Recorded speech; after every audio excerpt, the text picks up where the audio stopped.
Magandang araw guys.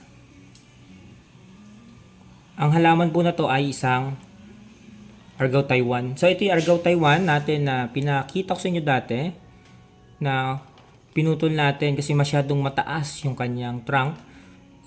Ang ginawa natin ay pinutol natin, binawasan natin para mas lumiit yung ating bonsai. So ang gagawin natin ngayon ay medyo magbabawas tayo ng mga sanga. Lilinisin natin yung ilalim niya at yung mga branches para mas makita natin na detailed yung itsura niya.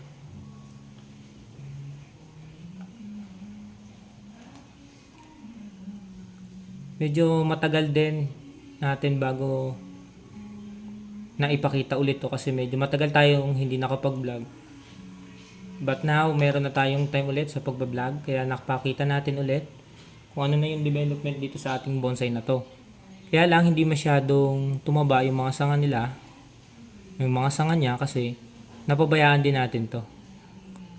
Yan, may mga bagong siyang dahon so, kasi mga ilang araw na, ilang buwan o so 1 month yata nung nirepat natin to.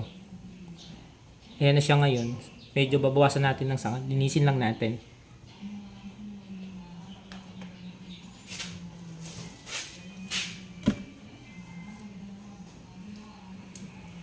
Tatanggalin ko ngayon yung mga sanga, yung mga tumubong bagong dahon doon sa loob na to. Kasi kung makikita natin dito sa part na to sa loob, ayos na yung mga branch natin dito, yung mga sanga natin. So ang kailangan na lang natin is mga secondary branches. Yung kailangan nating i-improve dito sa ating bonsai. Sa apex, ayun, yung malaking problema, wala tayong apex. So yun yung isa sa pinaka main problem na tingin ko na pagdadaanan natin sa kanya para mas mapaganda natin is magkaroon ng apex. Pero so far maganda na yung ating bonsai.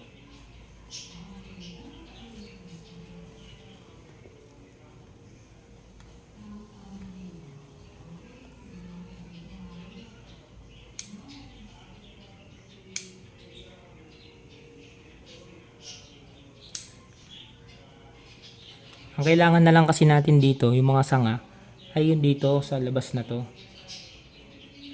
Yan na, dito na tayo sa labas. Tapos na kasi tayo dun sa mga sanga na nasa loob. Kaya ang tinatanggal na natin ngayon ay yung mga bagong tubong maliliit ng mga sanga.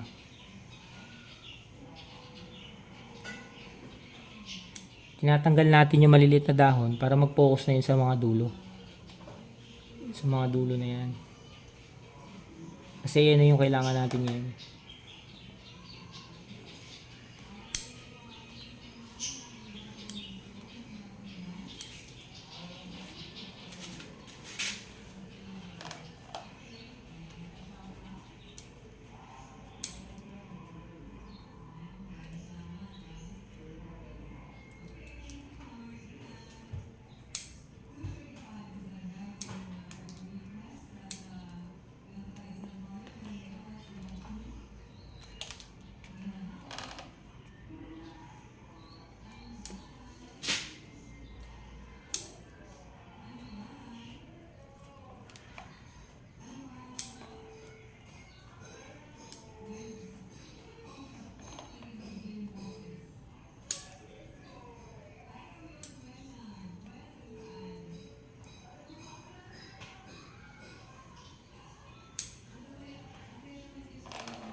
So ayan guys, medyo okay na yung ating bonsai. Palilipasin lang natin yung mga ilang buwan. Bubunutin natin siya ulit. Para i-check natin naman yung mga ugat niya kung nasa tamang direksyon ba yung kanyang galaw. Ayan, so kita naman natin yung kanyang trunk na talaga namang maganda na siya. So yun lang yung height niya. Ganyan lang siya kaliit. So thank you for watching guys. Sana sa susunod ay samahan niyo ako ulit. Ingat po kayo.